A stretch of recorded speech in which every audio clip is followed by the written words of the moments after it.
করণদিঘি বিধানসভা কেন্দ্রে এবারে নির্বাচনে জয়ী হয়েছেন বিজেপি প্রার্থী বিরাজ বিশ্বাস। এর ফলে প্রাক্তন বিধায়ক হিসেবে চিহ্নিত হয়েছেন গৌতম পাল।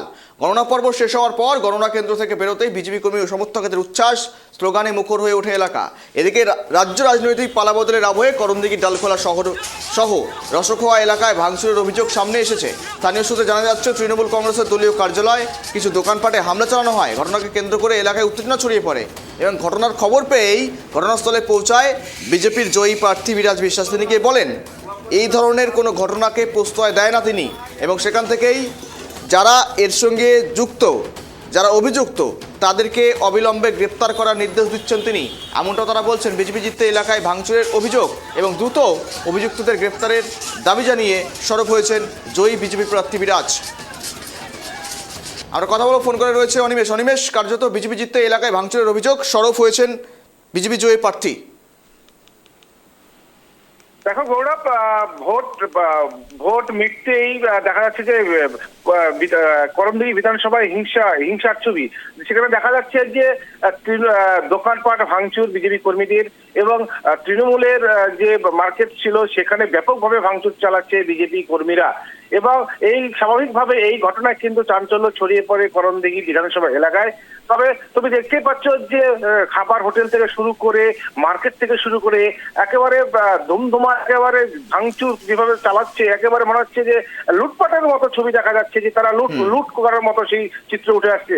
তবে বিজেপির পক্ষ থেকে বারংবার বলা হচ্ছে যে কোনো ক্লাব হোক, কোনো দোকানপাট হোক, যেন হিংসা না ছড়ানো হয়, এবং শ্রমিক ভট্টাচ থেকে শুরু করে সুকান্ত মজুমদার থেকে শুরু করে শুভেন্দু অধিকারী থেকে শুরু করে একই বার্তা দেওয়া হচ্ছে যে কোথাও যেন গন্ডগোল না হয়, সেদিকে কিন্তু লক্ষ্য রাখতে বলছে পুলিশ প্রশাসন এবং দলীয় কর্মীদের। কিন্তু তাদের কথা অমান্য করে কিন্তু যেভাবে তাণ্ডব চালানো হচ্ছে, যে ছবি উঠে আসছে করণদিঘি বিধানসভায়, একেবারে বলা যেতেই পারে যে আতঙ্কর ছবি। মনে হচ্ছে যে একটা লুট হচ্ছে, সেই ছবি কিন্তু উঠে আসছে। তুমি দেখতেই পাচ্ছ যে ডালখোলা থেকে শুরু করে করণদিঘি শুরু করে যে বিজেপি কর্মীরা যেভাবে ভাঙচুর চালানো হচ্ছে। আমরা এর আগেও দেখেছি যে মুর্শিদাবাদে যেভাবে লুট করা হচ্ছিল, যেভাবে ভাঙচুর করার ছিল, তারই কিন্তু একই রকম ছবি উঠে আসছে করণদিঘি বিধানসভা থেকে। তবে এই ঘটনায় কিন্তু সরব হয়েছেন সেখানকার বিজয়ী প্রার্থী বিরাজ বিশ্বাস। তিনি পরিষ্কার বলে দিয়েছেন এই ঘটনায় যদি কেউ করে তাহলে কাউকে রেয়াত করা হবে না। তবে কোনোভাবে যেন হিংসা রাজনীতি না ছড়ায় সেদিকে কিন্তু বার্তা দিচ্ছেন সেখানকার বিজয়ী প্রার্থী বিরাজ বিশ্বাস। তবে বিজেপি দল থেকেও কিন্তু একই বার্তা দেওয়া হচ্ছে যে কোনো রকম যেন হিংসা রাজনীতি না করা হয়, এবং দলীয় পতাকা নিয়ে কোথাও যেন কাউকে তোলাবাড়ি থেকে শুরু করে কোনো ক্লাব দখল থেকে শুরু করে কোনো রকম যেন কিছু না করা হয়, এরকমই কিন্তু বার্তা দিচ্ছে বিজেপি দলের পক্ষ থেকে। তবে কারো কথা রেয়াত করছে না বিজেপি কর্মীরা। একের পর এক কিন্তু এই ঘটনা ঘটিয়ে যাচ্ছে, ভাঙচুর চালিয়ে যাচ্ছে। আমরা দেখছি যে বাংলা জুড়ে কিন্তু একই চিত্র উঠে আসছে। বিজেপি সরকার এখনো গঠনই হয়নি, তবে 9 তারিখে সরকার গঠন হবে। তার আগেই কিন্তু যে বিজেপি কর্মীরা যেভাবে তৃণমূল ক্লাব হোক, দোকান হোক বা আক্রমণ করছে, একেবারে হিংসাত্মক রাজনীতি তৈরি হচ্ছে কিন্তু বাংলাতে। তবে পুলিশ প্রশাসনকে কঠোরভাবে ব্যবস্থা গ্রহণের কথা বলেছে বিজেপি পক্ষ থেকে। তবে এই ঘটনায় করণদিঘি বিধানসভায় এই যে ঘটনায় যে একেবারে যে ভাঙচুর হচ্ছে, তারপরে কিন্তু পুলিশ প্রশাসন সেখানে যা পরিস্থিতি নিয়ন্ত্রণে আনে, এবং গোটা করণদিঘি এলাকায় কিন্তু কেন্দ্র বাহিনী থেকে শুরু করে পুলিশ প্রশাসন মোতায়েন করা হয়েছে।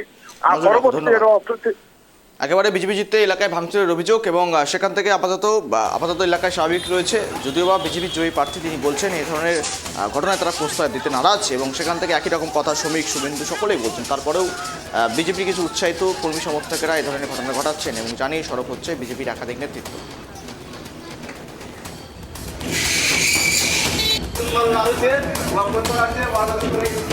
দেখুন, প্রথম কথা, আমরা দেখেছি পশ্চিমবাংলা যখন ইলেকশন হতো খুনাখুনি হতো ইলেকশন, কিন্তু এবার ইলেকশন যেভাবে শান্তিপূর্ণ হয়েছে, এর পরবর্তীতে ইলেকশনের রেজাল্ট আমরা দেখলাম সুন্দরভাবে মানুষ সেটাকে ভোট বাক্সে জবাব দিয়েছে। শেষ। ডেমোক্রেসিতে কোনোদিনও মবক্রেসি দিয়ে হয় না। আর যারা এগুলো করছে, ইলেকশনকে একটা পার্টিকে, নির্দিষ্ট পার্টিকে বদনাম করার জন্য করছে। সামনে পঞ্চায়েত ইলেকশন আর মিউনিসিপ্যালিটি ইলেকশন আছে। আমার কিছু এখানে পুলিশকে আমি স্ট্রিক্ট ইনস্ট্রাকশন দিয়েছি, যতগুলো সিসিটিভি ফুটেজগুলো রয়েছে, কারণ রাস্তা দিয়ে অনেক দোকান রয়েছে যেখানে সিসিটিভি ফুটেজ রয়েছে, সেই সিসিটিভি ফুটেজগুলোকে ভেরিফাই করে, আইডেন্টিফাই করে, সেগুলোকে অ্যাটেম্প মার্ডারের কেসে ঢুকবে সবগুলো। যেই হোক, কাউকে কারোর দোকানপাট ভাঙচুর করার অধিকার কাউকে দেয়নি।